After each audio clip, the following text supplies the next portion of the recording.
Hello riders and drivers of the internet. My name is Taylor. Welcome to my channel. Today we're going to be doing a false floor, and I'm going to be doing this on my Hyundai Tiburon. However, you can follow this method for any car that you have. This is part of a build series that I'm doing on this particular car, which is part number 7, and we're going to be replacing the back seat area that I recently removed in the last part. If you're here to learn how to do a false floor, then you came to the right place. Let's get right into it. The first step in this process is going to be removing whatever it is that you're going to be replacing. Now, me personally, I'm going to keep the trunk exactly how it is. I think it looks clean as it sits right now. So the only thing that I'm going to be replacing is this back seat area. Nonetheless, you're going to have to start this process with removing whatever it is that you're going to be replacing. So if you are going to be doing stuff in the trunk, make sure you do that now in step number 1. Once you have everything out of the car that you're going to be replacing, the next thing that you're going to have to figure out is dimensions. What I'm replacing is my back seats, and once I have those out, then what I can do is actually trace this on the material that I'm going to be using, and my dimensions are going to be right there for me to use. I'm going to take my back seat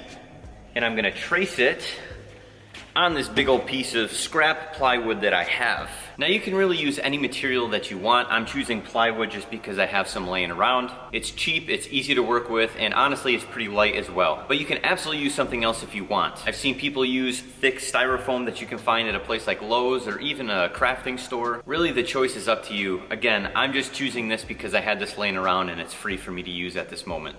Alright, so now what we're going to do from here is take my back seats and place them on here. Make sure everything looks nice and good. And then what we're gonna do is trace this with a Sharpie and get rough dimensions.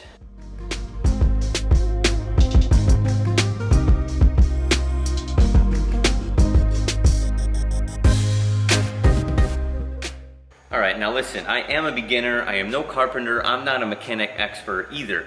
I'm really just a beginner when it comes to everything. And if I can do this, you can as well. And I'm saying all this because this isn't gonna be a perfect job.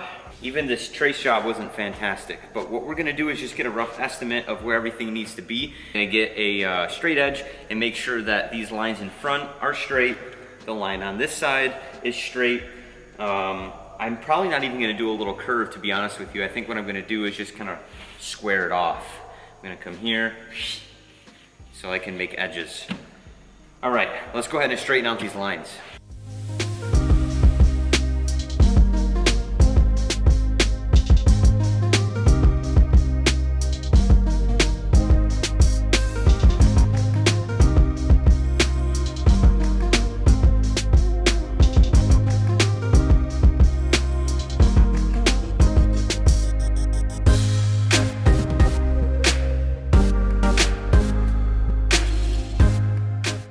Okay, so I trace the back seat, but I am not doing the curved edges. I went ahead and just squared them off. So I got my dimensions, put them out in Sharpie. Now what I'm gonna do is cut out my shape and see how I did with the dimensions. After the fact, we'll try and put it in the car and see how it sits. Let's go ahead and cut.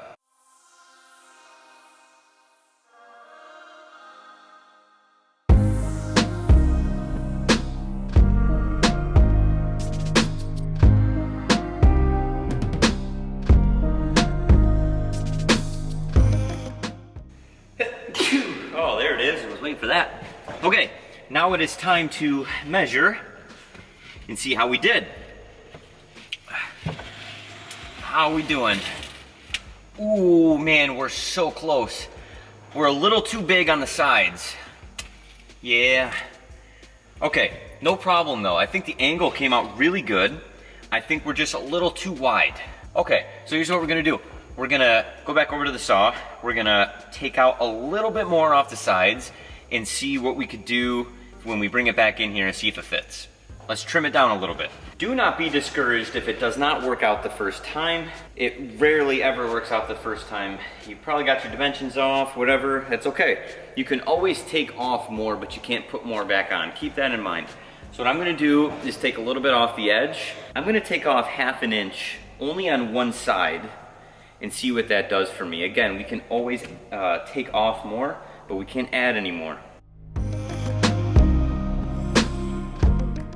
Now we try again. And if it still doesn't work, then we'll trim off a little bit more. But man, we were close. Oh yeah, now we're good. Now we are good.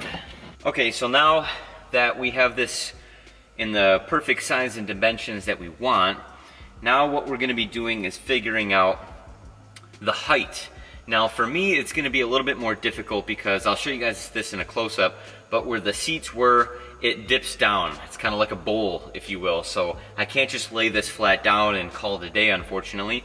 So what we're gonna have to do is figure out how we're gonna get this to sit nice and level. That way it looks professional. It doesn't look like a hack job. So let me bring you guys in for a close-up.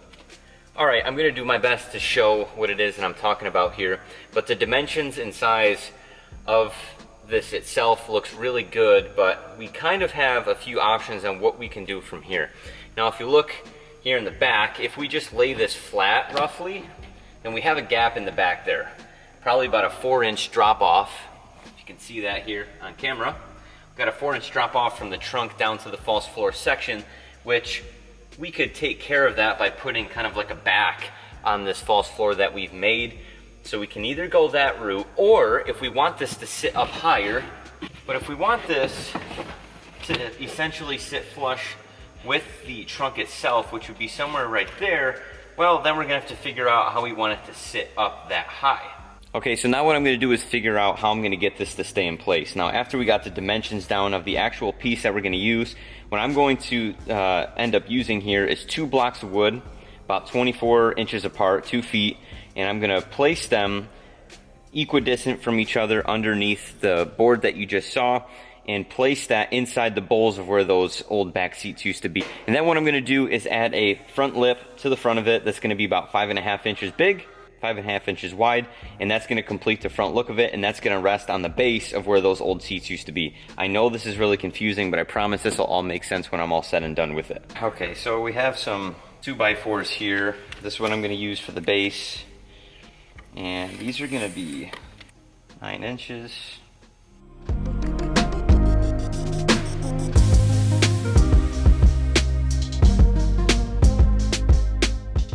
All right, so we got our boards cut. We essentially just created legs for the bottom of this thing. Now, rough estimate, these are gonna be about 2 feet apart. We'll go ahead and measure that here in a second. But we have our legs. Now, I was originally just gonna do 1 on each side, but I think if we double this up, it's gonna make it that much more sturdy, give us no issues.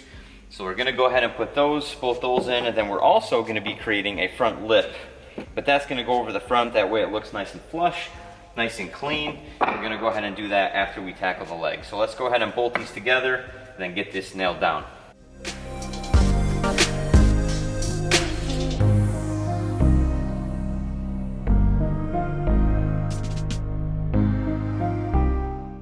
Okay, so I'm gonna do some rough math in my head here. We got 9 inches of depth from the back of the board.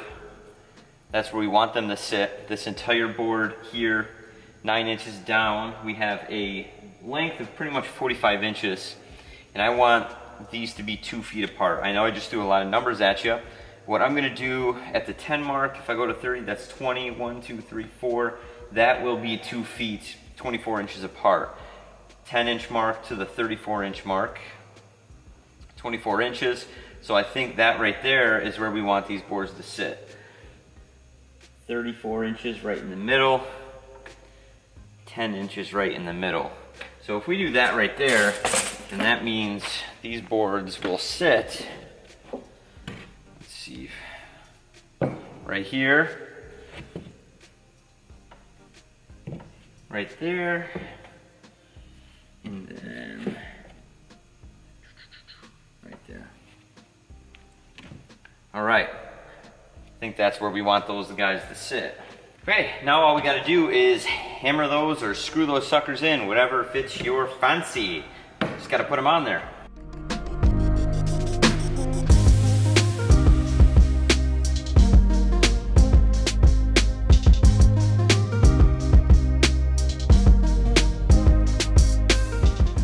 And that, my friends, is gonna be the finish of our legs.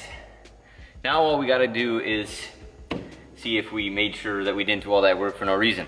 Let's put it in and test it out.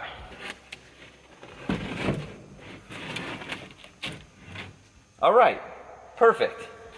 That's exactly what we're looking for. Okay, so we're sitting flush with the back of the trunk right now, which looks really good.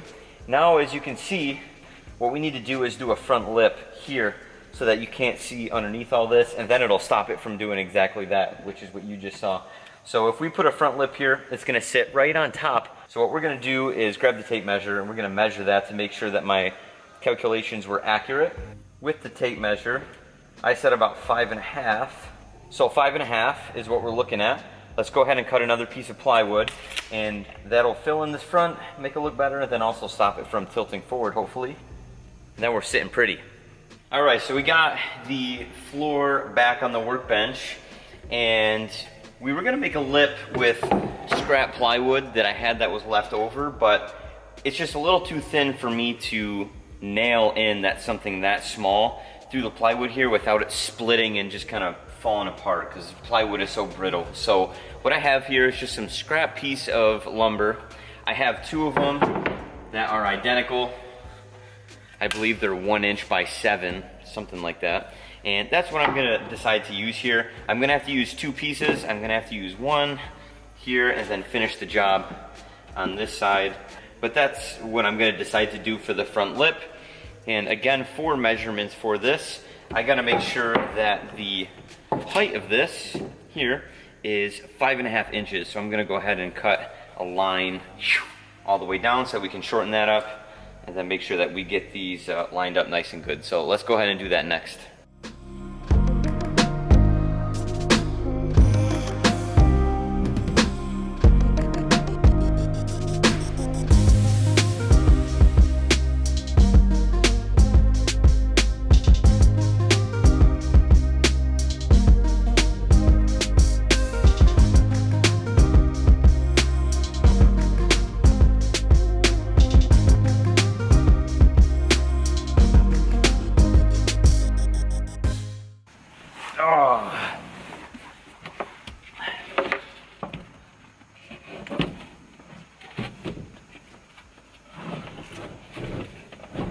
It's in, and that looks pretty darn good. I'm very happy with that. Okay, so now what we're gonna do is we're gonna take this back out. We're gonna reinforce this lip with a piece of wood back there. That way these pieces don't move at all. And then we gotta put some carpet on there. Now the last piece of construction that we're gonna be doing here is we are going to reinforce the back of this a little bit.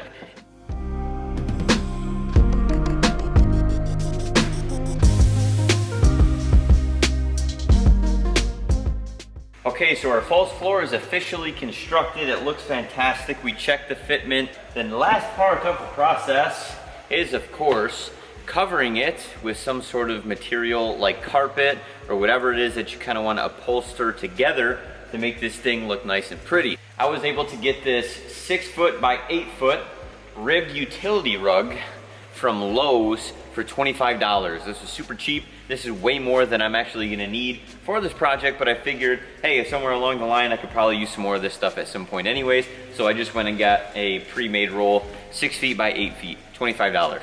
Now it's not exactly the same pattern as the carpet that's on the Tiburon itself, but it does match the color pretty good. It's like that dark charcoal gray, super close to black, but not quite black, but I think it's gonna look pretty darn good. So let's go ahead and unroll this, see how much we're gonna have to use for our project here, then get cutting.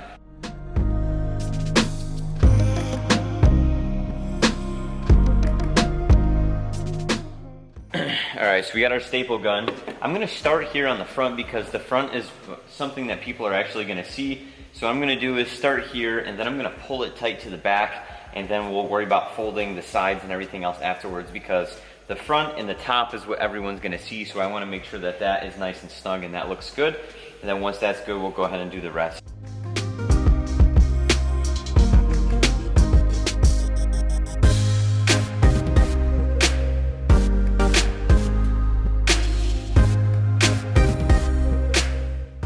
And what I'm gonna do to make this process a little bit easier, I'm going to find one of these lines, and I'm gonna just cut the access that I have going on back here with some scissors.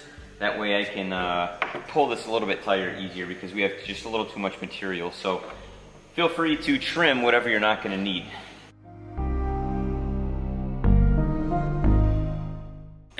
All right, so now what we're gonna do, that we have that access material cut off, we're gonna go ahead and pull this nice and tight. That way we can do the other side.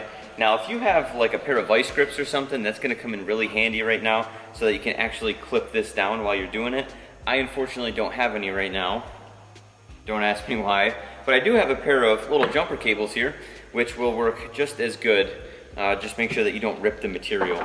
That's crucial. You don't wanna rip your brand new material.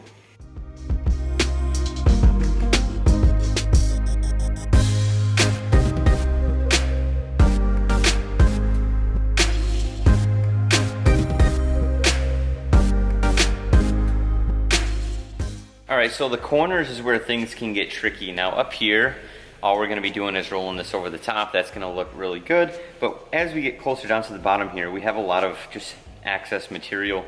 Now you're not actually gonna be seeing the bottom of this. And if you do, it's only gonna be a little bit. So what I'm gonna do is probably fold this here like so. I'm just gonna cut off this excess material down here because we don't need it. No one's gonna be seeing behind this. So what I'm gonna do is make that our finished product, and I'm gonna cut this access out because then this is just gonna fold underneath.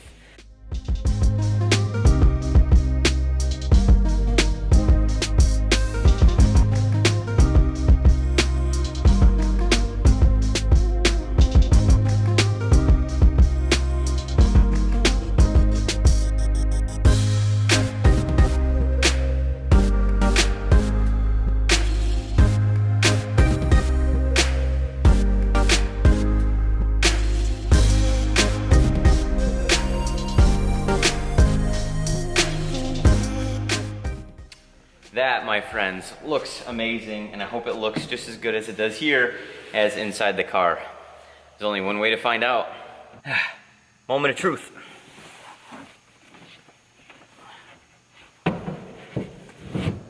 Oh, baby. Oh, man. That fits so good. Oh, that fits perfect. Look at that. Let's get some shots of this thing.